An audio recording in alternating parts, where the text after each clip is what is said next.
গত ক্লাসে হচ্ছে আমরা আর্থিক অবস্থার যে বিবরণীগুলো আছে সেখান থেকে হচ্ছে প্রাথমিক আলোচনা করছি, উদাহরণ এক নিয়ে ডিসকাশন করছি। আজকে হচ্ছে আমরা কমপ্লিট ফিনান্সিয়াল যে স্টেটমেন্টস গুলো আছে সেগুলো নিয়ে কথা বলবো। তার শেষের দিকে অনুপাত বিশ্লেষণের গুরুত্বপূর্ণ কথাগুলো সেটাও আমাদের ক্লাসে থাকবে। তো আজকে হচ্ছে আমাদের ফাইনাল ক্লাস, বলা যায় আগের ক্লাসটা পার্ট ওয়ান, এখন পার্ট টু থ্রি। এই হিসেবে হচ্ছে আমরা মোটামুটি 10টা ম্যাথ দেখবো, যেটা পরীক্ষার জন্য ইনাফ। এই ম্যাথ গুলো ভালো করে পারলেই আমাদের জন্য যথেষ্ট, যে যেরকমই প্রশ্ন আসুক, রেওয়ামিল অথবা আর্থিক অবস্থা বিবরণী অথবা এর ভিতর দিয়ে কোনো পার্ট, সেটা আমরা ইনশাল্লাহ পারবো। তো 2 নম্বর উদাহরণ হচ্ছে আমাদের একটা শুদ্ধ রেওয়ামিল দেওয়া আছে। তো অলরেডি আমরা রেওয়ামিল জানি। হ্যাঁ, এটাও যখন আমরা পড়বো, পড়ার সময় যখন আমরা ডেবিট ক্রেডিটটা খেয়াল করব, তখন কিন্তু আমার রেওয়ামিলের যে দক্ষতা এটা কিন্তু বৃদ্ধি পাবে। কারণ আমাদের মূল ফোকাসটা যেহেতু রেওয়ামিল, আর তারপর দ্বিতীয় ফোকাস হচ্ছে এটা, সেই হিসাবে রেওয়ামিলটা আমাকে কন্টিনিউ আপডেট থাকতে হবে। তাই আমাদের যে এখানে রেওয়ামিলটা দেওয়া আছে শুদ্ধ করে, এটা কিন্তু আমার মাথায় রাখতে হবে। তো এটা আমার রেওয়ামিল, তার সাথে কতগুলো সমন্বয় আছে। পরীক্ষায় যদি প্রশ্ন আসেও, এরকম এতগুলো সমন্বয় থাকবে না, হয়তো দুইটা বা একটা বা নাও থাকতে পারে, যেহেতু পরীক্ষার সময় একটা ব্যাপার থাকে। তো আমরা আলোচনায় যেহেতু ম্যাথ পড়ো, সেটাও আমরা কিন্তু কথা বলবো। সমাপনী মজুত পণ্যের ক্রয় মূল্য 5,000 টাকা ও বাজার মূল্য 4,000 টাকা। তো আমরা জানি রক্ষণশীলতার যে নীতিটা আছে, কনজারভেটিজম প্রিন্সিপাল, এটা অনুসারে হচ্ছে মজুত পণ্যের ক্রয় মূল্য আর বাজার মূল্য থেকে যেটা কম সেটা হচ্ছে আমাদেরকে নিতে হয়। তাহলে সমাপনী মজুতটা আমরা ধরবো হচ্ছে 4,000 টাকা। তারপর যন্ত্রপাতির অপচয় 10%, অপচয়টা একবার হচ্ছে আমাদের বিশদে বিবরণীতে যাবে, আবার আর্থিক অবস্থা বিবরণী থেকে সম্পদ যন্ত্রপাতি থেকে বাদ যাবে। বেতন বকেয়া আছে, তো এটা আমরা জানি বেতন বকেয়া বেতন একবার বিশদে বিবরণীতে বেতনের সাথে যোগ হবে, আবার চলতি দায় হিসাবে যাবে। বীমা প্রিমিয়াম অগ্রিম দেওয়া আছে, বীমা প্রিমিয়াম অগ্রিম দেওয়া আছে এত 2,500 টাকা। তো বীমা প্রিমিয়াম যদি অগ্রিম দেওয়া থাকে, তার মানে হচ্ছে আমাকে দেখতে হবে বীমা প্রিমিয়াম নিয়ে এখানে কিছু বলছে কিনা। যেমন বীমা প্রিমিয়াম হচ্ছে 5,000 টাকা, কিন্তু এর মধ্যে বলছে আমার 2,500 টাকা অগ্রিম আছে। তার মানে কি, এটা অর্ধেক, অর্থাৎ 5,000-এর অর্ধেক যেটা 2,500 টাকা আমার বিশদ বিবরণীতে দেখাবো, আর আর্থিক অবস্থার বিবরণীতে আমরা বাকি 2,500 টাকা দেখাবো সম্পদ হিসাবে। তারপর যে সম্ভাব্য কুড়িন, কুড়িন যেহেতু 10% ধরতে হবে, দেনাদার উপর 10% ধরবো নতুন কুড়িন হিসাবে, আবার দেনাদার থেকে পরে বাদ দিয়ে দেখাবো। ঋণের সুদ বকেয়া আছে, ঋণের সুদ বকেয়া আছে, আমাকে যদি নাও বলতো বকেয়া আছে, তাও আমি ঋণের সুদ বের করতাম, যেহেতু পার্সেন্টেজ দেওয়া আছে। তো এটা হচ্ছে আমাদের সমন্বয়গুলোর আলোচনা। এখন যদি আমরা এখানে দেখি যে ক্রয়, ক্রয় জানি আমরা ডেবিট, বিক্রয় ক্রেডিট, ক্রয় ফেরত আছে, বেতন আছে, আন্তঃফেরত, ভূমি পরিবহন। তো আন্তঃপরিবহন মানে ক্রয় পরিবহন অথবা আন্তঃপরিবহনের এটা আমরা বলি। বহি পরিবহন হচ্ছে, এটা হচ্ছে বিক্রয়ের সাথে জড়িত। তারপর বীমা প্রিমিয়াম আছে, বিজ্ঞাপন আছে, ব্যাংক জমা, তারপর এখানে পুঞ্জীকৃত অপচয় আছে, কুড়িন সঞ্চিতি দেওয়া আছে। মজুদ পণ্য হচ্ছে প্রারম্ভিক মজুদটা দেওয়া আছে। তো এখানে কোনটা ডেবিট কোনটা ক্রেডিট সুন্দরভাবে হচ্ছে দেওয়া আছে। এখন আমরা শুরু করব হচ্ছে বিশদায় বিবরণীতে। তো বিশদায় বিবরণীতে আমাদের নিট বিক্রয়, তো নিট বিক্রয়টা আমাদের কিভাবে বের করতে হয়, মোট বিক্রয় মাইনাস হচ্ছে বিক্রয় ফেরত, এটা বাদ দিলে আমাদের নিট বিক্রয় বেরো যাচ্ছে 2,86,000 টাকা। আর 2,86,000, যেহেতু বিক্রয়ের সাথে আর কোনো কাজ নাই নিট বিক্রয়ের সাথে, তাই এটা ফাইনাল কলামে চলে গেছে। তারপর হচ্ছে আমাকে বের করতে হবে বিক্রিত পণ্যের ব্যয়। এটা খুবই ভালো করে মনে রাখতে হবে, পরীক্ষায় গতবারও আসছিল, আবারও আসা কিন্তু অস্বাভাবিক না যে বিক্রিত পণ্যের ব্যয়। তো বিক্রিত পণ্যের ব্যয়টা আমরা কিভাবে বের করি, সেটা হচ্ছে প্রারম্ভিক যে মজুরটা আছে তার সাথে হচ্ছে আমরা ক্রয় নিট ক্রয়টা নেই। প্রারম্ভিক মজুত পণ্য আছে এত টাকা, আর যেটা আমার সেকেন্ড কলামে চলে গেছে, ক্রয় হচ্ছে এত টাকা, এর সাথে ক্রয় ফেরত আছে, বাদ গেল। বাদ দেওয়ার পর আন্ত পরিবহন মানে ক্রয় পরিবহন অথবা আন্ত পরিবহন অথবা আমদানি শুল্ক, রপ্তানি শুল্ক, আমদানি শুল্ক যদি থাকতো সেটাও কিন্তু এখানে আসতো। এটার পর আমাদেরকে বাদ দিতে হচ্ছে সমাপনী মজুত পণ্য। সমাপনী মজুতটা আমি বাদ দেওয়ার পর আমরা কি পেয়ে গেলাম, বিক্রিত পণ্যের ব্যয়। এটা ফাইনাল কলামে চলে গেছে, কারণ বিক্রয় থেকে বিক্রিত পণ্যের ব্যয় হচ্ছে বাদ যাবে। তাহলে 1,41,000 টাকা হচ্ছে আমার মোট মুনাফা। পরীক্ষায় প্রশ্ন আসতে পারে মোট মুনাফা বের করো অথবা নিট মুনাফা বের করো। তো আমরা এইটুকু কাজ করলে মোট মুনাফার পরিমাণটা বের হয়ে যাবে। মোট মুনাফা বের হওয়ার পর হচ্ছে আমাদের পরিচালনা ব্যয়। পরিচালনা ব্যয় যেগুলো হচ্ছে ব্যবসা পরিচালনা করতে যে খরচগুলো হয়, যেমন বেতন হয়, তো আমাকে খরচগুলো দেখার সময় প্রতিটার সাথে খেয়াল করে দেখতে হবে কোনো সমন্বয় জড়িত আছে কিনা। তো আমরা এখানে আগেই দেখছি যে বেতনের সাথে বকেয়া বেতন আছে। তো বেতনের সাথে বকেয়া বেতন থাকলে যোগ হবে, অগ্রিম তো থাকেই না। তো বকেয়া বেতন যোগ করে 26,000 টাকা হয়েছে।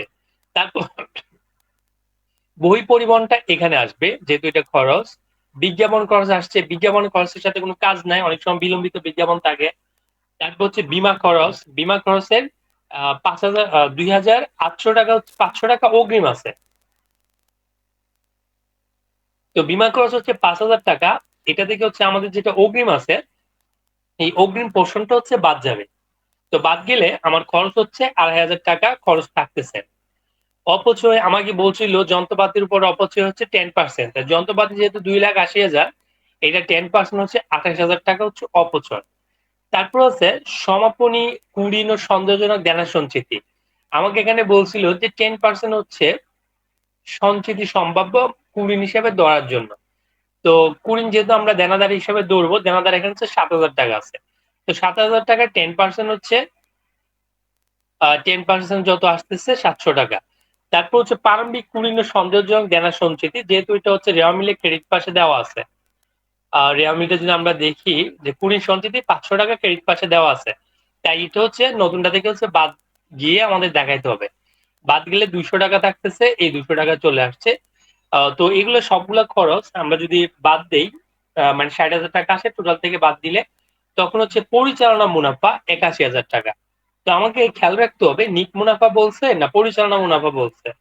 তো পরিচালনা মুনাফা বের করলাম, তার সাথে হচ্ছে অন্যান্য ব্যয় আছে, অন্যান্য আয় যেহেতু নাই, অন্যান্য ব্যয়ের মধ্যে আছে কি ঋণের সুদ। তো ঋণের সুদ আমার 10% বলছিল বকে আছে, তো আমার বকে হিসাবে 10% 10,000 টাকা গেল। যাওয়ার পর হচ্ছে আমার 71,000 টাকা হচ্ছে আমার কি আছে, নিট মুনাফা হয়েছে। সবসময় যে নিট মুনাফা হবে এরকম না, এটা নিট লস হইতে পারে। তো আমরা এই পার্টটা করে ফেললাম। আমরা যদি মোট মুনাফা নিট মুনাফার পার্টটা করতে পারি, তাহলে দেখা যায় আর্থিক অবস্থা বিবরণীটা আমাদের জন্য সহজ হয়ে যাবে। তো এখন এর আগে হচ্ছে আর্থিক অবস্থা বিবরণীর আগে আমাদের মালিকানা সত্ত্বে পরিবর্তন বিবরণীটা আমাকে করতে হচ্ছে। তো মালিকানা সত্ত্বে পরিবর্তনের যে বিবরণীটা, এটা আমরা কিভাবে করি, যে প্রারম্ভিক মূলধন তার সাথে যদি আমার লাভ হয় লাভ যোগ, যদি উত্তোলন থাকে বিয়োগ, আয়কর থাকলে বিয়োগ, সঞ্চিতি থাকলে যোগ, এরকম করে হচ্ছে আমি এটাকে করি। তো এখানে যেহেতু মুনাফা আছে, মালিকানার প্রারম্ভিক যে মূলধন ছিল তার সাথে হচ্ছে 71,000 টাকা বেড়ে 5,71,000 টাকা হচ্ছে মালিকানার সত্ত্বে ক্লোজিং ব্যালেন্স, মানে ক্যাপিটাল, ক্লোজিং ক্যাপিটাল আসতেছে এটা। এখন আর্থিক অবস্থার বিবরণী, সেখানে স্থায়ী সম্পদ দিয়ে আমরা শুরু করি। যে স্থায়ী সম্পদের যন্ত্রপাতি আছে, যন্ত্রপাতি থেকে এই বছরের অপচয় হচ্ছে 28,000 টাকা এবং পূর্বের অপচয় আছে 56,000 টাকা। সবটা যদি আমরা বাদ দিই, তাহলে 1,96,000 টাকা হচ্ছে আমার যন্ত্রপাতির মূল্য আছে, মানে বুক ভ্যালু যেটাকে আমরা বলি, বই মূল্য। তার সাথে আমার একটা জমি আছে, জমির সাথে যেহেতু কোনো কাজ নাই, এটা সরাসরি মধ্য কলামে চলে আসছে। তারপর শেষে হচ্ছে আমরা স্থায়ী সম্পদ গুলো যোগ করে মোট স্থায়ী সম্পদ লিখলাম। স্থায়ী সম্পদ লেখার পর আমাকে চলতি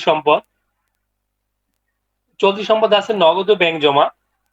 নগদ ও ব্যাংক জমা আছে, এটাতে কোনো কাজ নাই, আমরা সরাসরি মাঝখানে চলে গেছে।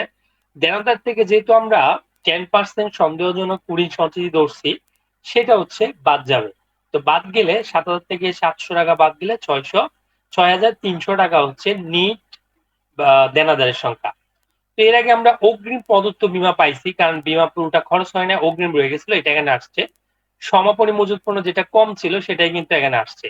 তাহলে এখানে আমরা মোট চলতি সম্পদ পাইলাম, আর স্থায়ী সম্পদ আর চলতি সম্পদ দুইটা যোগ করলে 6,97,000 টাকা আমরা মোট সম্পদ হিসাবে পাইলাম।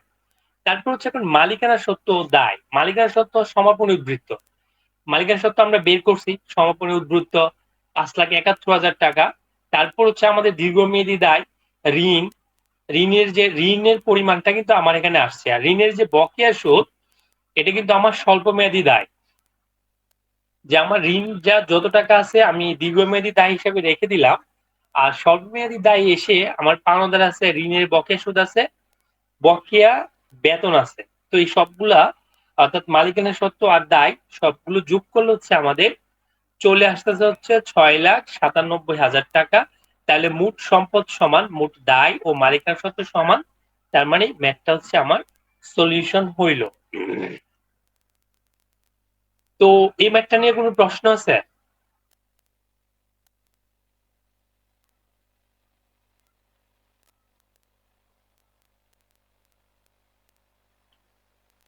আচ্ছা, প্রশ্ন না থাকলে আমরা 3 নম্বরে যাই। এখানে হচ্ছে সিমিলার, এখানে একটা রেওয়ামিল দেওয়া আছে। এত কঠিন ম্যাথ না, মানে সহজগুলাই, এবং সহজগুলোই আমাদের পরীক্ষায় আসবে, সেক্ষেত্রে আমরা এত কঠিনে যাচ্ছি না। এখানে সমন্বয় আছে মজুদ পণ্য, কারণ মজুদ পণ্য সমন্বয়ে একটা কমন পার্ট, এটা থাকবেই। তারপর অফিস খরচ বকেয়া আছে, অব্যবহৃত মনিহারি আছে, বেতন অগ্রিম পরিশোধ আছে। তাহলে দেখা যায় আগের ম্যাথটা আর এই ম্যাথটার মধ্যে তেমন পার্থক্য নাই, মোটামুটি সবগুলো আছে।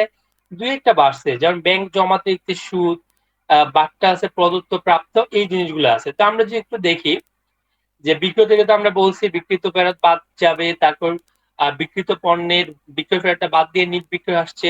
তারপর হচ্ছে বিক্রিত পণ্যের ব্যয় যেগুলো আছে, এখানে কয়েকটা নতুন আসছে, যেটা হচ্ছে আন্তঃপরিবহন। তো আমরা আগেরটাই ছিল, কিন্তু ডক চার্জ আর আমদানি শুল্ক ছিল না। তো ডক চার্জ আমদানি শুল্ক এটা হচ্ছে ক্রয়ের সাথে সরাসরি জড়িত, যেটাকে আমরা প্রত্যক্ষ খরচ বলি। তাই এটাও আমাদেরকে বিক্রিত পণ্যের ব্যয়ের সময় যোগ হয়ে যাবে। তারপর সমাপনী মজুত পণ্য বাদ দিলে তখন আমার 82,000 টাকা হচ্ছে বিক্রিত পণ্যের ব্যয়। এর মানে হচ্ছে আমি 1,50,000 টাকা বিক্রয় করতে আমার খরচ হয়েছে 82,000 টাকা। তার মানে আমার মোট মুনাফা হয়ে গেছে 68,000 টাকা। তো এটা আমরা গ্রস প্রফিটটা ফাইনাল প্রফিট না, কারণ এটা জাস্ট হচ্ছে বিক্রয় আর ক্ষয়ের সাথে ক্ষয়ের বিয়োগফল, তাই এটা ফাইনাল প্রফিট না। এরপর পরিচালনা বিভিন্ন ধরনের খরচ হয়, যেমন বই পরিবহন, বেতন থেকে যদি অগ্রিম বেতন দিয়ে অবশ্যই বাদ হয়ে যাবে, এর আগে আমরা দেখছিলাম বকেয়া ছিল, যোগ হয়েছিল। তারপর বিজ্ঞাপন, মনিহারি, মনিহারি যদি কোনো অংশ ব্যবহার না হয় সেটা সম্পদ হয়ে যায়, তাই মনিহারি অব্যবহৃত মনিহারি বাদ যাবে। অফিস সরঞ্জাম বকেয়া থাকলে যোগ হবে, অগ্রিম থাকলে বিয়োগ হবে। বিদ্যুৎ খরচ, বিক্রয় কমিশন, তো বিক্রয় কমিশন এটা কিন্তু আমার খরচ, এবং প্রদত্ত বার্তা যেটা দেই এটাও খরচ। তাহলে এই সবগুলো খরচ ব্যবসা পরিচালনার সাথে জড়িত, তাই এটাকে পরিচালনা খরচ বলে। তো পরিচালনা খরচ গুলো আমরা যখন বাদ দিলাম, তখন হচ্ছে পরিচালনা মুনাফার পরিমাণটা আমরা পেয়ে গেলাম 61,500 বিয়োগ হয়ে মাত্র আমার লাভ হচ্ছে 6,500। কিন্তু এখানে শেষ না, অন্যান্য কিছু আয় ও ব্যয় আছে। অন্যান্য আয় কি? বার্তা প্রাপ্তি, কমিশন প্রাপ্তি, এরা হচ্ছে ব্যবসায়ের আয়ের সাথে, মানে পরিচালনার আয়ের সাথে জড়িত না। কারণ ব্যবসায় পরিচালনার আয় মানে কি, যে ব্যবসার পণ্য বিক্রি কি করে এর সাথে যে খরচ হয়, মানে যেটাকে আমরা অ্যাডমিনিস্ট্রেটিভ এক্সপেন্স বলি, সেটা। তারপর হচ্ছে অন্যান্য আয়, যেমন প্রাপ্ত বাটা, বাটা প্রাপ্তি ব্যবসায়ের নেচার না, কিন্তু তারপরেও পাই। কমিশন প্রাপ্তি অথবা ব্যাংক সুদ প্রাপ্তি, এগুলো ব্যবসায়ের মানে এই জন্য ব্যবসা করে না, কিন্তু তারপরে এই ধরনের আয় থাকে, তাই এদেরকে অন্যান্য আয় হিসাবে লেখা হয়। তো বিনিয়োগের সুদের ক্ষেত্রে আমরা যদি এখানে দেখি, বিনিয়োগের সুদের ক্ষেত্রে হচ্ছে আমাকে বিনিয়োগের সুদ হচ্ছে 800 টাকা। আমরা দেখি বিনিয়োগ হচ্ছে 10%। তো 10% বিনিয়োগে এখানে 2,000 টাকা আসার কথা, কিন্তু বিনিয়োগের বকেয়া সুদ হচ্ছে, বিনিয়োগের সুদ হচ্ছে কত? 800 টাকা। তো বিনিয়োগের সুদ 800 টাকা, কিন্তু আমার বাকি আরো টাকা রয়ে গেছে। তাহলে আমার পুরো সুদের আয়টা আসবে, তো বিনিয়োগের সুদ যেটা ছিল 800 টাকা, আর বকেয়া বা প্রাপ্য যেটা এখনো পাই নাই কিন্তু অর্জিত হয়ে গেছে, সেটা কিন্তু আমাদেরকে দেখাইতে হয়। তাই এটা এখানে আসছে বাদ দিয়ে আমার। তো তারপর হচ্ছে 9,000, মানে যেগুলো যোগ হচ্ছে 9,800 টাকা আমার আয় হচ্ছে। এর থেকে আমার ব্যাংক জমা দিতে সুদ, এটা বাদ দেওয়ার পর আমার নিট মুনাফা হয়ে গেছে 8,800 টাকা, আমি প্রফিট করতে পারছি। এখন আমরা দেখলাম মোট মুনাফার সাথে এখানে জাস্ট হচ্ছে নিট, নিট মুনাফা, মূলধনের সাথে নিট মুনাফা যোগ, মাইনাস হচ্ছে উত্তোলন। তাহলে আমরা সমাপনী মালিকানা সত্ত্বটা পেয়ে গেলাম। পাওয়ার পর আমরা এজ ইউজুয়াল এখানে সম্পদ আছে, আর্থিক অবস্থা বিবরণীতে আসবাবপত্র আছে, যন্ত্রপাতি, যেহেতু এখানে আমার কোনো অপচয় ধরতে বলে নাই, তো তো যন্ত্রপাতি আসবাবপত্র যা আছে তাই চলে গেল। তারপর হচ্ছে দীর্ঘমেয়াদী সম্পদ, যেটা আমরা বিনিয়োগ, 10% বিনিয়োগ এখানে চলে আসছে। আর চলতি সম্পদে হাতে নগদ, দেনাদার, অব্যবহৃত মনিহারি, অগ্রিম বেতন, বিনিয়োগের প্রাপ্য শোধ। তো তো বিনিয়োগের যেটা ক্রেডিট পাশে দেওয়া ছিল 800 টাকা, সেটা অলরেডি পেয়ে গেছে। পেয়ে যাওয়ার কারণে এটা আমরা শুধু বিশদায় বিবরণীতে দেখাইছি, আর্থিক অবস্থা বিবরণীতে আনি নাই। কিন্তু 1200 টাকা হচ্ছে আমার অর্জিত হয়েছে, কিন্তু এখনো আমি পাই নাই। তাহলে আমার কি করছে, একদিকে আমার আয় বাড়ছে, আর দিকে জায়গায় যায় প্রাপ্য মানে সম্পদও বাড়ছে, তাই এটা 1200 টাকা এখানে আসছে, সম্পদের উৎপন্ন আসছে। তারপর এখানে তো চলতি সম্পদ, কয়েক দায় আছে, পাওনাদার, ব্যাংক জমাদিত, অফিস খরচ, এগুলো যোগ বিয়োগ করলে আমরা সম্পদ সমান দায়ের যে ব্যাপার সেটা কিন্তু আমরা পেয়ে যাই। তারপর 4 নাম্বার, এটাও তেমন আগের মতো, জাস্ট দু একটা এন্ট্রি বাড়ছে, যেমন এখানে আত্মহত্য বিক্রয়জনিত মুনাফা, তারপর হচ্ছে ইজারা সম্পত্তি আছে, কমিশন প্রাপ্তি প্রদান, তো এই জিনিসগুলো আছে। আর এখানে হচ্ছে আমরা বেতন নিয়ে কথা বলছি, অনাদায় দেনাদারি 1000 টাকা আদায়যোগ্য নয়, তার মানে এটা হচ্ছে কি, দেনাদারি মানে কুড়িন যেটা আমরা বলি, বিজ্ঞাপনে খরচে অর্ধেক বিলম্বিত করতে বলছে, তার মানে অর্ধেক আমরা বিশদায় বিলম্বিত খরচ দেখাবো, বাকিটা সম্পদে নিয়ে যাব। আগ্রহত অফিস সরঞ্জামের উপর বলছে 5% অপচয় ধরো, তাহলে একবার আমরা অপচয় ধরবো, আবার হচ্ছে আমরা সম্পদ থেকে বাদ দিব। তো এখানে আমরা বিক্রয় থেকে বাদ বিক্রয় ফেরত, এটা দিয়ে বাদ দিয়ে আমরা নিট বিক্রয়টা পাইলাম। তারপর আমরা বিক্রিত পণ্যের ব্যয় তো অলরেডি অনেকবার আমরা বলছি, একই ফরম্যাটে সবসময় হবে। তো এখানে একটা আছে পরিবহন, যদি বহি পরিবহন না বলে শুধু পরিবহন বলে, তাহলে আমরা এটা ক্রয় পরিবহন হিসাবেই ধরে নিব, তখন আমাদের বিক্রিত পণ্যের ব্যয় নির্ধারণ করার সময় এটা আসবে। তারপর হচ্ছে সমাপনী মজুত পণ্য, এটা বাদ গেল, বাদ যাওয়ার পর আমরা মোট মুনাফাটা পেয়ে গেলাম।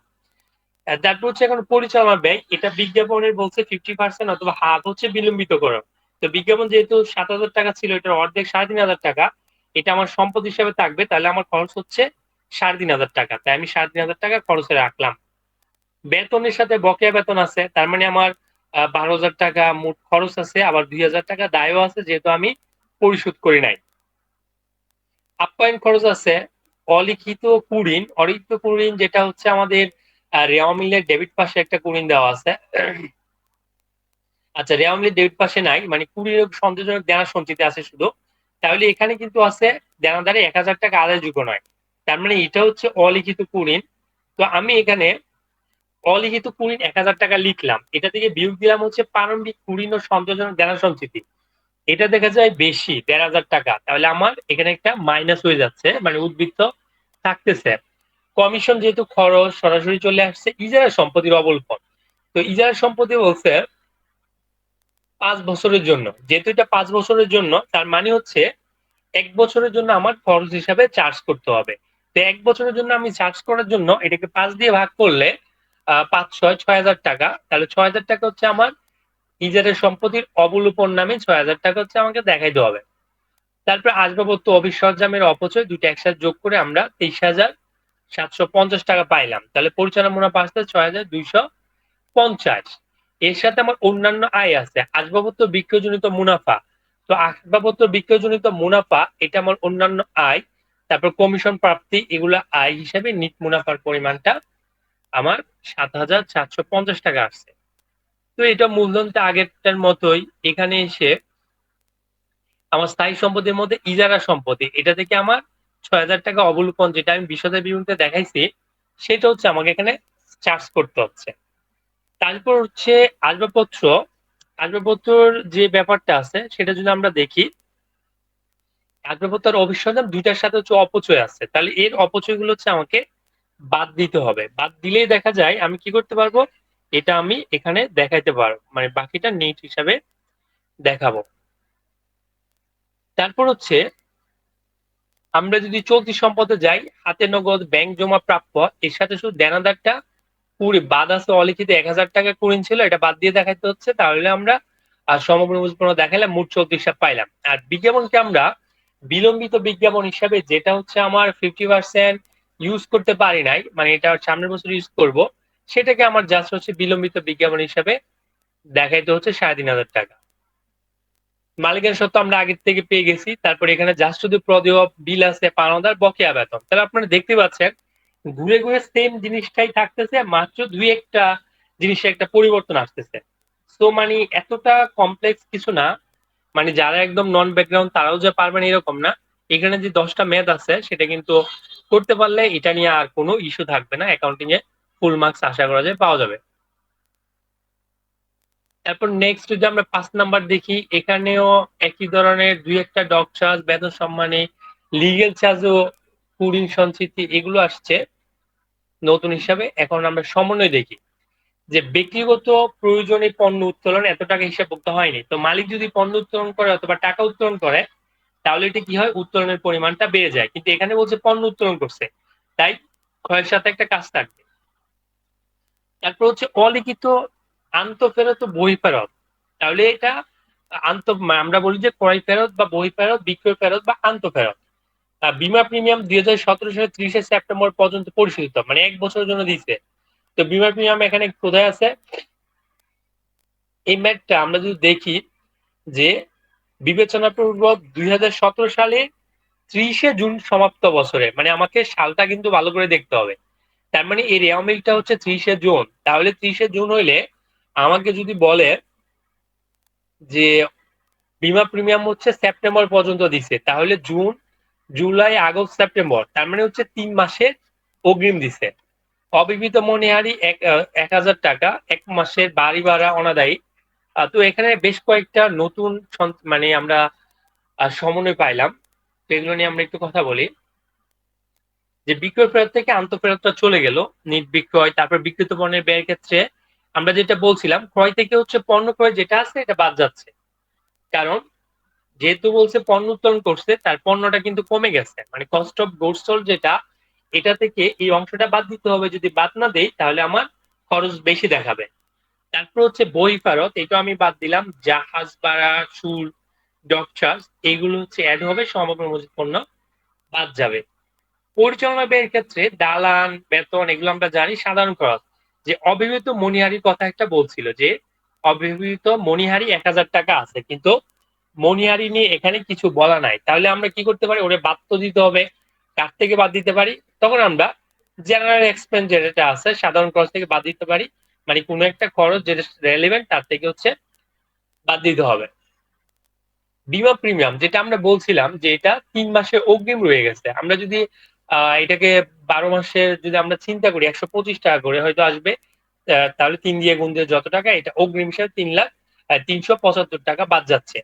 লিগেল চার্জ ও খরচ, সমাপনী, কুড়ির সঞ্চিতি, দেনা সঞ্চিতি, মানে যেটা আমরা কত ছিল আমাদের, দেনাদারের হচ্ছে 2,000 টাকা অবলোপন করো, অবশিষ্ট দেনাদারের হচ্ছে 10% কুড়িন ও সন্দেহজনক দেনা সঞ্চিতি রাখতে হবে। তার মানে দেনাদারের প্রথমে হচ্ছে আমার 2,000 টাকা অবলোপন, এটা আমার দেনাদার থেকে বাদ দিতে হবে। তো আমাদের এখানে প্রারম্ভিক এত কুড়িন অবলোপন এখানে কাটছাট করে ফেলছে, আমরা এরকম না করলেও পারি। তা আমাকে যেটা করতে হইতো, যে প্রথমে হচ্ছে দেনাদারের অনাদায়ী পাওনা হচ্ছে 2,000 টাকা, সঞ্চিতিটা আমরা বাইর করবো কিভাবে, দেনাদার কোথায়, দেনাদার, দেনাদার হচ্ছে প্রথমে, তো 20,000 টাকা থেকে প্রথমে 2,000 টাকা আমার বাদ যাবে, বাদ যাওয়ার পর 18,000 টাকা 10% হবে আমার কুড়ির সঞ্চিতি। তো 10% হবে, 10% কত, তাহলে 1,080 টাকা হবে। তো জাস্ট এটা আমরা অন্যভাবে বের করতে পারি, সেটা হচ্ছে আমার অনাদায়ী পাওনা যেটা সমন্বয় আছে সেটার সাথে সঞ্চিতি যোগ করে রেওয়া মিলে যেটা আছে এটা বাদ দিলে একই ধরনের রেজাল্ট আসবে। বিজ্ঞাপন, ভ্রমণ খরচ এগুলো খরচ আমরা অ্যাড করে নিলাম। আর এখানে অন্যান্য দেখা যায় আয় আছে, যেমন প্রাপ্ত বার্তা, বাড়ি ভাড়া, তার সাথে হচ্ছে প্রাপ্য বাড়ি ভাড়া যোগ, এইগুলোর একটা ব্যাপার চলে আসছে। তো অন্যান্য ব্যয়ের ক্ষেত্রে যেমন বিদ্যুৎ ক্ষতি, ব্যাংক জমাইতে সুদ, এগুলো আমরা আগের মেথড পাইছি, এখানেও আসছে। তো এখানে হচ্ছে আমরা যখন মালিকানা সত্ত্বে পরিবর্তন দেখি, এটা একটু বড় হচ্ছে কেন, কারণ প্রারম্ভিক মূলধন তো 1,00,000 টাকা আছে, এর সাথে যেটা লাভ হয়েছে যোগ হয়েছে। উত্তোলনের ক্ষেত্রে দুই ধরনের উত্তোলন বলছে, একটা নগদ উত্তোলন আর একটা হচ্ছে পণ্য উত্তোলন। তো নগদ উত্তোলন আর পণ্য উত্তোলন দুইটা যোগ করে বাদ দিতে হবে, কারণ দুইটাই আমাকে বাদ দিতে হবে। তারপর হচ্ছে আয়কর বাদ দিতে হচ্ছে, যেহেতু ট্যাক্স মালিকের ট্যাক্স ব্যবসা পরিশোধ করছে তাই বাদ দিতে হচ্ছে। তারপর সাধারণ সঞ্চিতি যেটা থাকতেছে, সাধারণ সঞ্চিতিটা এটা হচ্ছে যোগ হচ্ছে, কারণ এটাও মালিকানা সত্ত্বের একটা অংশ।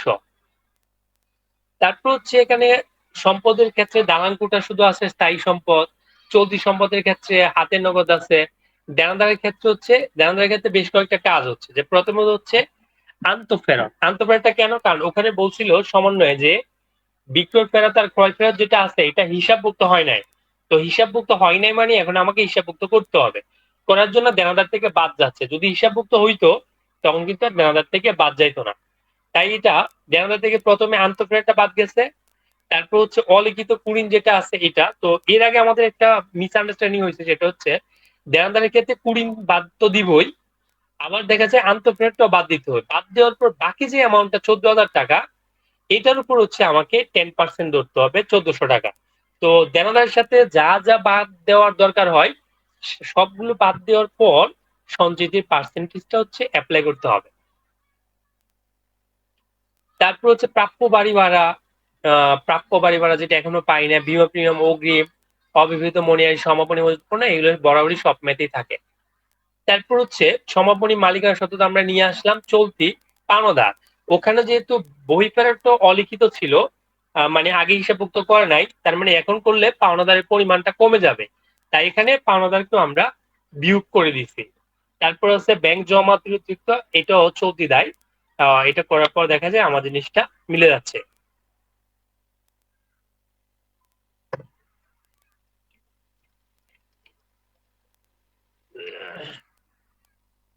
এখন আমরা দেখি যে ব্যবসায় আর্থিক অবস্থা মূল্যায়ন।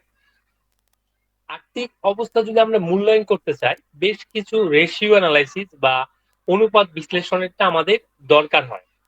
যেমন একটা ব্যবসায় লাভ, ক্ষতি, স্থায়ী সম্পদ, অনেক কিছু জিনিসের আমাদের দরকার হয়। তো এখানে কতগুলো রেশিও দিছে যেগুলো হচ্ছে অনেক বেশি গুরুত্বপূর্ণ। গতবারও কিন্তু এরকম রেশিও গুলো আসছিল। যেমন নিট মুনাফার হার, মুট মুনাফার হার কিভাবে বের করব? মুনাফার হার যখনই আমাকে বের করতে হয় খেয়াল রাখতে হবে বিক্রয়ের উপরই হয়। সেটা নিট মুনাফার হার হোক অথবা মুট মুনাফার হার হোক, এটা হচ্ছে বিক্রয়ের উপর বের করতে হয়। তো সেক্ষেত্রে যদি আমাকে বলে মুট মুনাফার হার বের করো, তাহলে আমাকে কি করতে হবে? মুট মুনাফা ডিভাইডেড বাই হচ্ছে নিট বিক্রয় গুণ হচ্ছে 100, তখন আমার পার্সেন্টেজটা বের হয়ে যাবে। আর যদি নিট মুনাফার হার বলে, তখন আমার নিট মুনাফা ডিভাইডেড ডিভাইডেড বাই হচ্ছে নিট বিক্রয় গুণ হচ্ছে 100। এটা হইলেও দেখা যায় আমাদের নিট মুনাফার হারটা বেড়ে যাবে। এছাড়া যদি বলা হয় বিনিয়োজনিত মূলধনের উপর মুনাফার হার, তখন আমাকে নিট মুনাফা বিনিয়োজিত মূলধন। তো আমরা এখানে একটা বলা হচ্ছে বিনিয়োজিত মূলধন মোট সম্পত্তি মাইনাস চলতি দায়, এটা বের করলে মানে মোট সম্পত্তি থেকে যদি আমরা চলতি দায়টা বাদ দিই, তাহলে কিন্তু এটা বানানটা কঠিন লাগতেছে, বিনিয়োজিত মূলধন কি, তার মানে যাচ্ছে হচ্ছে এটা ক্যাপিটাল মানে মূলধন। কারণ সম্পদ আর দায় যদি বাদ দেওয়া হয় তাহলে শুধু মূলধনটাই থাকবে। তাহলে এটা নিট মুনাফাকে যদি আমরা মূলধন দিয়ে ভাগ দেই, তাহলে মূলধনের উপর ব্যবসায়ের লাভ কত পার্সেন্ট, এটা কিন্তু বের হয়ে যাবে। তারপর হচ্ছে চলতি দায় পরিশোধের ক্ষমতা। তো চলতি দায় যদি পরিশোধ করতে হয়, এর জন্য দুইটা অনুপাত গুরুত্বপূর্ণ, একটা চলতি অনুপাত আর একটা তারল্য অনুপাত। এছাড়াও আমরা জানি অ্যাসিড টেস্ট অনুপাত, আর অনেক ধরনের অনুপাত আছে। তো চলতি অনুপাত বের করতে হয় কিভাবে? চলতি সম্পদ বাই চলতি দায়। তাহলে এটা কিন্তু আমাকে দেওয়া থাকবে, যে চলতি সম্পদ, চলতি দায় এগুলো দেওয়া থাকবে, আমাকে জাস্ট ক্যালকুলেশন করে নিতে হবে। তো চলতি সম্পদকে যদি আমরা চলতি দায় দিয়ে ভাগ দেই, তখন হচ্ছে আমার চলতি অনুপাত বের হবে। আর তারল্য অনুপাত মানে হচ্ছে চলতি সম্পদ থেকে মজুত পণ্য আর অগ্রিম খরচ এটা বাদ যাবে, বাদ যাওয়ার পর চলতি দায় দিয়ে ভাগ করতে হবে। কারণ চলতি সম্পদের মধ্যে যেটা মজুত পণ্য আর হচ্ছে অগ্রিম খরচ, এটা সহজে নগদে কনভার্সন মানে নগদে রূপান্তর করাটা একটু কঠিন। এই কারণে এটাকে যদি আমি বাদ দেই, তাহলে বাকি যেটা থাকবে সেটা আমার নগদে নিতে পারবো, তখন এটাকে তারল্য অনুপাত বলে। এই অনুপাতের রেশিও গুলো আপনি একটু মনে রাখবেন, এই দুটো অনুপাতের। যেমন অগ্রিম পরিশোধ খরচ, এটা তো আমরা বাদ দিলাম, যে চলতি অনুপাতের সাধারণ অনুপাত হচ্ছে 2:1, আর তারল্য অনুপাত হচ্ছে 1:1। এর মানে কি? যে আপনার 2 টাকা চলতি সম্পদ থাকলে 1 টাকা চলতি দায় নিতে পারবেন। কিন্তু এর থেকে যদি বেশি নেন, ধরেন আপনার 2 টাকা চলতি সম্পদ আছে, আপনার 2 টাকা দায়ও আছে, তার মানে আপনার যে কোনো সময় হচ্ছে ব্যবসা মানে অর্থের সংকট দেখা দিবে, মানে ক্যাশ ফ্লো নেগেটিভ হয়ে যেতে পারে। তাই বলা হয় এখানে আদর্শ মান হিসাবে 2 টাকা সম্পদের এগেনস্টে 1 টাকা দায় থাকা ভালো। এখন আবার যদি উল্টা হয়, যেমন 5 টাকা সম্পদের এগেনস্টে যদি 1 টাকা দায় থাকে, সেটা কিন্তু ভালো না। এটা দিয়ে কি বোঝাচ্ছে? যে ব্যবসাতে প্রচুর পরিমাণ অলস টাকা রয়ে গেছে, যে যেখানে হচ্ছে 2:1 হওয়ার কথা, আমরা যদি 4-5 হয়ে যাই, তাহলে দেখা যায় এটা আমার অনেক টাকা পড়ে আছে যেটা আমার ইউটিলাইজেশন হচ্ছে না। তো আমরা ব্যবসাতে কি করি, যদি আমার কাছে এক্সট্রা টাকা থাকে এই মুহূর্তে যদি আমি ইনভেস্টমেন্ট না করতে পারি, তাহলে ব্যাংকে আমরা শর্ট টার্ম 3 মাস 6 মাস মেয়াদি এফডিআর করা হয়। কেন করা হয়? যাতে যে কোনো সময় যদি আবার ফান্ডটাকে ইনভেস্টমেন্টের সুযোগ থাকে, যাতে আমরা ইনভেস্টমেন্ট করতে পারি। তাই আমার কাছে যদি ব্যবসার কাছে অলস নগদ টাকা অনেকও থাকে, তাহলে দেখা যায় 2:1 রেখে বাকি টাকাটা হচ্ছে ইনভেস্টমেন্ট করতে হবে। সেটা অল্প রিটার্ন আসুক বা নাই আসুক, টাকাটা যাতে যে কোনো সময় আবার ইউজ করা যায়। আর তাহলে বলছে যে 1:1 হইলেই হবে। তার মানে যে আমার যে টাকাটাকে সহজেই আমি নগদ টাকায় রূপান্তর করতে পারি, যেমন প্রাপ্য অথবা এরকম সম্পদ, যে সম্পদটা বিভিন্ন কমার্শিয়াল পেপারস আছে, তো এরকম যদি কিছু থাকে, তাহলে আমাকে 1:1 রাখলে হবে, যাতে আমি দেওয়ানদার কাছ থেকে পাইলেও তো একটা তাড়া দিয়ে আমরা নিতে পারি যে ভাই এই সমস্যা, আমাকে এই টাকাটা দেন। তো এই দুইটার মানটাও কিন্তু আমাদের মনে রাখতে হবে। এখন আসি, এটা নিয়ে হচ্ছে একটা উদাহরণ, সেখানে আমাকে দেওয়া আছে মোট মুনাফা রানি এন্টারপ্রাইজ বা শ্রীলেখা এন্টারপ্রাইজ দুজনের দেওয়া আছে, মোট মুনাফা দেওয়া আছে, নিট মুনাফাও দেওয়া আছে। তারপর সাথে আছে হচ্ছে বিক্রয়। তো বিক্রয়ের পরিমাণটা আমার এখানে দেওয়া আছে, দুজনের জন্য হচ্ছে 1 লাখ, তারপর হচ্ছে 1,20,000, তারপর হচ্ছে বিনিয়োজিত মূলধনের পরিমাণটা দেওয়া আছে, সম্পদ দেওয়া আছে, দায় দেওয়া আছে, মজুত পণ্য দেওয়া আছে। এখন আমাকে বলছে দুটি ব্যবসায় নিট মুনাফার হার ও বিনিয়োজিত মূলধনের উপর মুনাফার হার লেখো। তো আমি দুইটা ব্যবসা প্রতিষ্ঠান নিট মুনাফা বাই বিক্রয় গুণ 100 8%, মানে রানীর এন্টারপ্রাইজের হচ্ছে নিট মুনাফার হার, মানে সে হচ্ছে ব্যবসা বিক্রয়ের মানে 8% প্রফিট করতেছে, মানে নিট প্রফিট করতেছে সকল প্রকার খরচ বাদ দেওয়ার পর।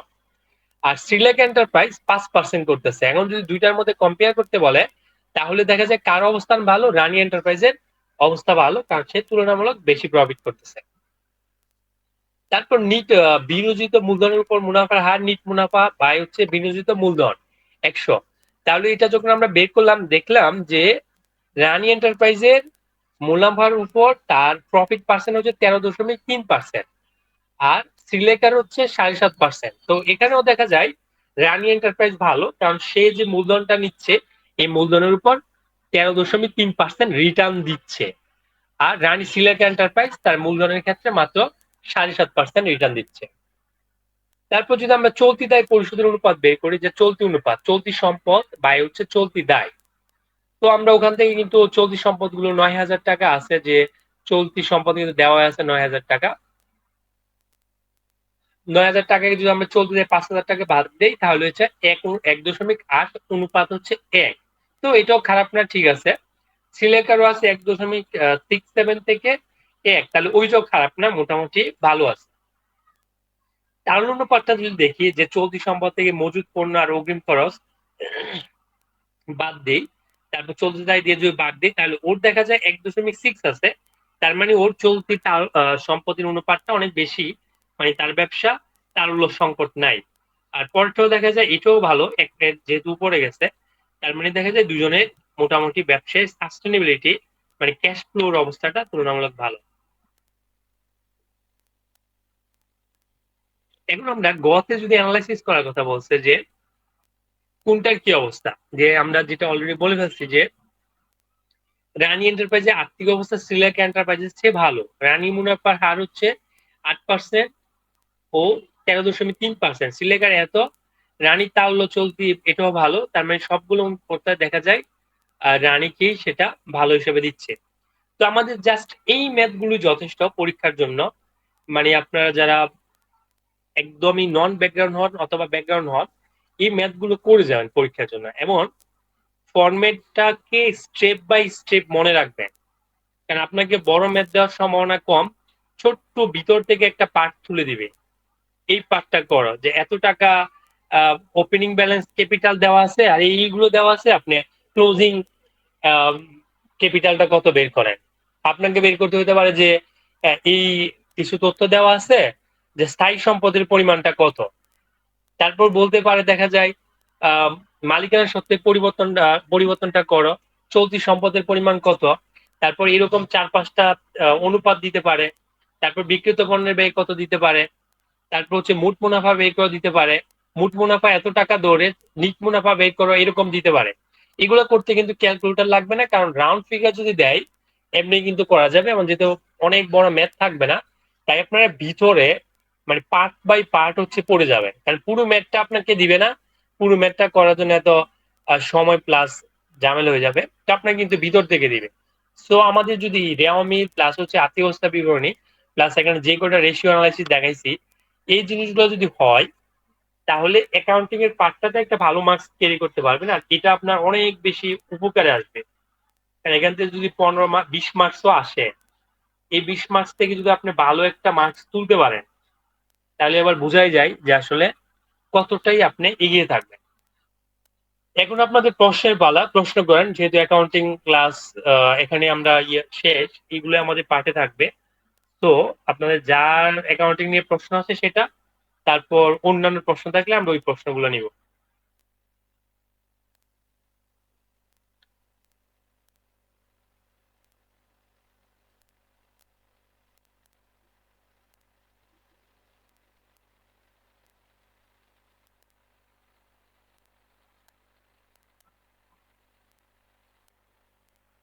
কার কোনো প্রশ্ন নাই?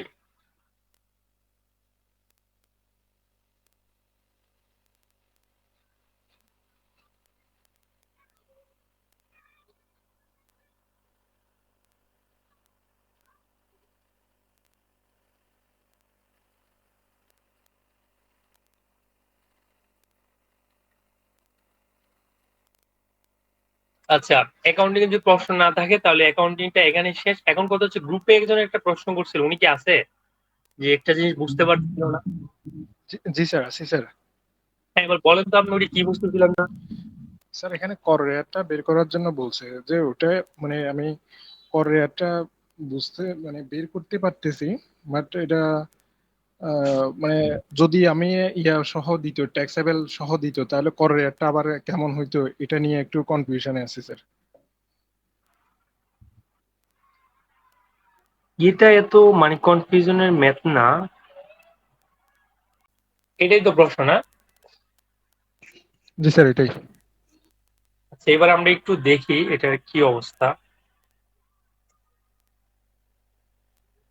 মিস্টার এ বি অন্যান্য উৎস থেকে মোট আয় করেন হচ্ছে 7,40,000 টাকা। তার প্রাপ্ত মোট আয়ের খাতসমূহ নিম্নরূপ। তাহলে প্রথমে বলছে হচ্ছে অন্যান্য উৎস থেকে মোট আয় করেন এত টাকা। আইটি ব্যবসায় আয় নেট প্রফিট এত টাকা, যা সকল লেনদেন ব্যাংকিং চ্যানেলে হয়েছে। এছাড়াও ব্যাংক ইন্টারেস্ট পেয়েছে এত টাকা, সঞ্চয়পত্রে ইন্টারেস্ট পেয়েছে এত টাকা। তিনি এই বছরে এত টাকা ডিপিএস করেছেন সোনালী ব্যাংক পিএলসি তে। উক্ত তথ্যের ভিত্তিতে তার মোট কর রেয়াতের পরিমাণ কত? তো এখানে কর রেয়াতের পরিমাণটা খেয়াল করেন। তার হচ্ছে 7,40,000 যে 40,000 টাকা আছে, এটার হচ্ছে 3%। কিন্তু হ্যাঁ, এটার হচ্ছে 3%, আর হচ্ছে ইনভেস্টমেন্ট যেটা করছে কত, 1,80,000, এইটার হচ্ছে 15%, আর হচ্ছে 10 লাখ। এটার মধ্যে যেটা কম সেটা তার রেয়াত হবে। এখন কথা হচ্ছে দেখেন, আইটি ব্যবসায় আই নিট প্রফিট, এটা কেন গেল না? কারণ আইটি ব্যবসা যেটা এখানে বোঝাচ্ছে সেটা হচ্ছে ওনার হচ্ছে এক্সাম্পশন ইনকাম, মানে আইটি ব্যবসা হচ্ছে ট্যাক্স এক্সাম্পশন ইনকাম। ওই যে ষষ্ঠ তফসিলের যে টেবিলটা আছে ওখানে যদি পড়ে, কারণ আপনাদের ম্যাথের ক্ষেত্রে আমি সবসময় বলছি যে আয়কর নির্দেশিকা, আয়কর পরিপত্র, এই ম্যাথ গুলো বোঝার জন্য। কেন? কারণ ওখানে হচ্ছে ম্যাথের মানে একটা কি বলে এটা, ম্যাথটা রিয়ালিস্টিক। আপনি বিভিন্ন সোর্স থেকে ম্যাথ কালেকশন করবেন। এই যে এখানে বলছে আইটি ব্যবসা, আইটি ব্যবসা কিন্তু সব ব্যবসা, আইটির সব অংশ কিন্তু ট্যাক্স এক্সাম্পশন না। তো দেখা যায় আমাকে স্পেসিফিক করে বলা দরকার ছিল, মানে প্রশ্নে নানা ধরনের ভুল থাকে, এটা একটা সমস্যা হয়। তো এই কারণে আমাদের যখন নির্দেশিকাটা শেষ হবে তখন হচ্ছে আপনারা অন্য জায়গায় পড়ার দরকার নেই, আপনাদেরকে আমি স্পেসিফিক জায়গাতে রাখছি। কেন রাখছি? কারণ আপনারা এটা আজকে না বুঝলেও পাশ করার 2-3 বছর পর হইলো আমার কথা স্মরণ করবেন যে ভাইয়া যে গাইডলাইনটা দিছিল এটা আমার কাজে লাগতেছে। রেফারেন্সের জায়গা হচ্ছে ওইগুলো এনবিআর এর সোর্স। তো আপনারা যখন এটা শেষ হবে নির্দেশিকা, তখন আপনি আয়কর পরিপত্রে গিয়ে ছোট ছোট ম্যাথ গুলো দেখবেন, যেটা বেতনের সাথে রিলেটেড, তারপর হচ্ছে ভাড়ার সাথে রিলেটেড ওই ম্যাথ গুলোকে ভালো করে ফোকাস করবেন। ব্যবসার ছোটখাটো কেস, ওখানে ছোট ছোট ম্যাথ আছে ওইটা, তাহলে দেখা যায় আপনার ভালো হবে। তো এখানে যেহেতু আইটির ব্যবসা, এটা যদি আমরা এক্সাম্পশন বলি তাহলে এটা 3% ক্যালকুলেশনে যাবে না। তারপর হচ্ছে ইন্টারেস্ট, ব্যাংক ইন্টারেস্ট হচ্ছে ন্যূনতম কর প্রযোজ্য আয়, তাহলে এটাও 3%-এর ক্ষেত্রে যাবে না। সঞ্চয়পত্র ইন্টারেস্ট এটাও যাবে না। তার মানে আমি কেন বলছি, শুধু অন্যান্য হচ্ছে আয় যেটা 7,40,000 আছে এটা 3% হবে, আর ডিপিএস তো দেওয়াই আছে এটার 15%। সেই হিসেবে আপনার মানে বুঝতে পারছেন এখন কোন ঝামেলা আছে?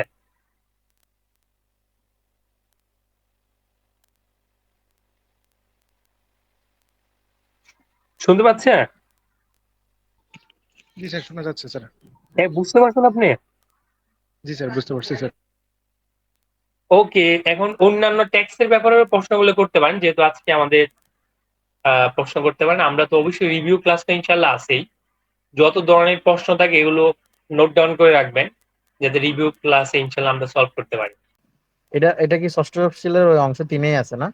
হুম হুম, বিমে যদি ওখানে লিমিট গুলো দেওয়া আছে 1,20,000 ডিপিএস করতে পারবেন।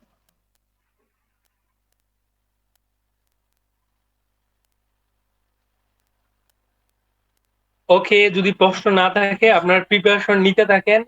যেহেতু আমরা রিভিউ ক্লাস হবে ইনশাল্লাহ, টেস্ট হবে, প্রিপারেশন নিতে থাকেন। আপাতত হচ্ছে আমাদের বাংলা ইংলিশ ক্লাস, যেহেতু আমরা সামনের মাসে আমি শিডিউল দিব, অলরেডি দিয়ে দিছি, সে অনুসারে হবে। আর আমাদের যা পড়াইছি এই জিনিসগুলো এর মাধ্যমে শেষ করে ফেলে, যাতে হচ্ছে যে আমরা পরীক্ষাটা নিলে আপনি অ্যাসেস করতে পারেন যে আপনার আসলে কি অবস্থায় আছে। ম্যাথ গুলো আমি যেগুলো অ্যাকাউন্টিং গুলো দেখাইছি সবগুলা হাতে কলমে করবেন, হাতে কলমে সুন্দর করে করবেন। এখানে 5-7টা ম্যাথ আছে, রেওয়া মিলের 3-4টা ম্যাথ আছে, ওই ম্যাথ গুলা সুন্দর করে করবেন। কারণ দেখা যায় কমন জিনিসে মানুষের ভুল হয় বেশি। তো মানে কমন জিনিসটারে আপনি একটু গুরুত্ব দিবেন, কারণ আমি চাই অ্যাকাউন্টিং এ যদি 20 মার্কস থাকে, এখানে যদি 15 পান, তাহলে আপনার পাস করতে লাগতেছে কত, 25। বাকি 25টা যদি অ্যাকাউন্টিং এর ট্যাক্সের ম্যাথ তো আসবেই। ম্যাথ ছোটখাটো হইলে ধরেন 10 বা কম করেও ছোটখাটো হইলে ধরেন 20 মার্ক, 20 ম্যাথে আসলো, ওই ম্যাথ গুলো মোটামুটি পারবেন আপনি বড় বড় ম্যাথ গুলো দেখলে। তাহলে ওখান থেকে 15 পাইলে তাহলে আপনার হয়ে যাচ্ছে কত, 30। বাংলা ইংলিশে দেখা যায় ওইটা অন এভারেজে মোটামুটি ধরেন 10 থেকে 5 পাই গেলে তাহলে 35। তারপর আসতেছে হচ্ছে আপনার আহ যদি ধারা বা বিভিন্ন ধরনের থিওরিটিক্যাল, ওখান থেকে আপনি 5-10 পাবেন যদি ধারাবাহিকতা রাখেন। তারপর